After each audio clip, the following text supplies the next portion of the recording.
Here's the deal. The eager buyer falls in love with the property. In this case, the world's largest island, secluded, great views, must see to appreciate. Then downplays its value, hopes for a motivated seller and plays it cool. Essentially, it's a large real estate deal. It's hurting Denmark very badly because they're losing almost $700 million a year carrying it. Strategically for the United States, it would be nice. But that's when the art of this deal falls apart. All jokes and presidential memes aside, Greenland, an autonomous territory of Denmark, was never for sale.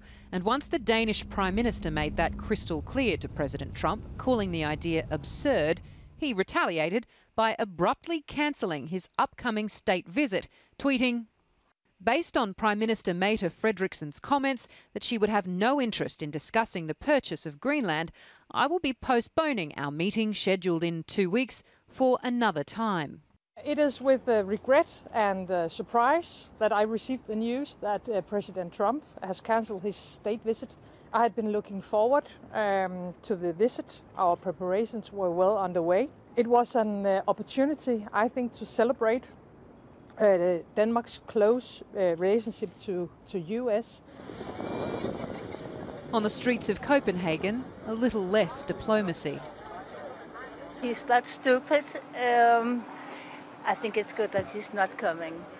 Greenland is for the Greenland people and nobody else. Well, I don't know why he wants to own it either, so I don't know.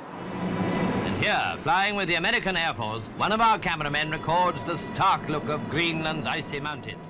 Around the same time President Harry Truman offered to buy it, Greenland and the US did do a deal, a defence treaty that allowed the Pentagon to build an airbase there during the Cold War. A runway was levelled on the tundra.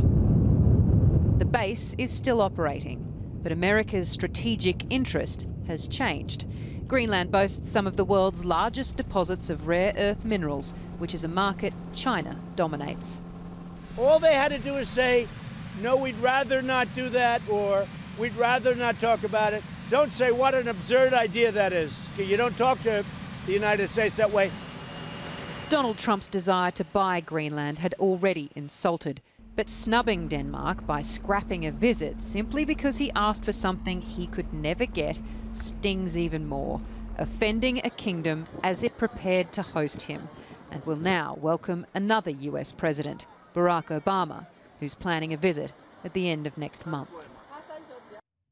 Danny Isdale reporting. Earlier I spoke over the internet with Greenland MP Aleqa Hammond. She was the country's first female Prime Minister. And I started by asking her initial reaction to President Trump wanting to purchase her country.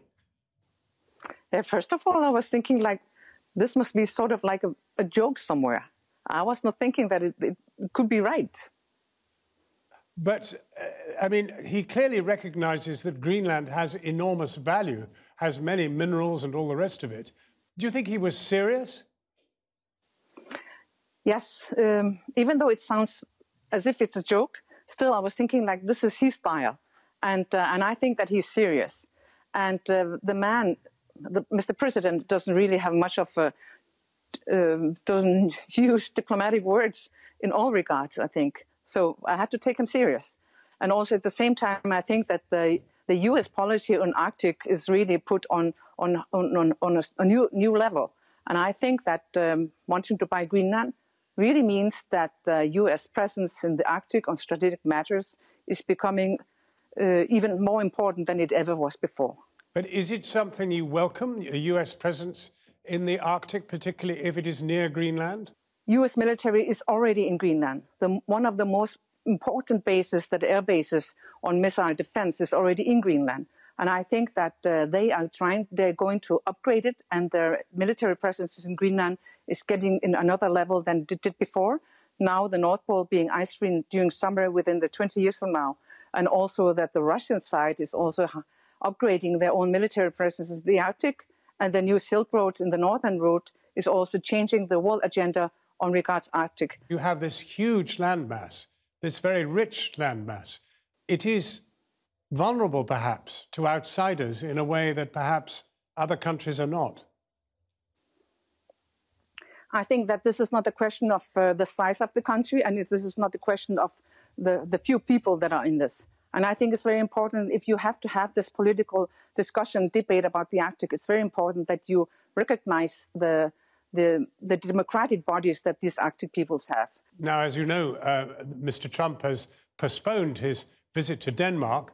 Perhaps when he refreshes that visit, that plan for a visit, maybe he should come to Greenland as well. I think he should come to Greenland instead if he wants to talk about Greenland. Denmark is not Greenland, and Denmark is not the Arctic. So I think that this approach towards Greenland and see what Greenland is like, that it's not just something you come and see it as a good to purchase.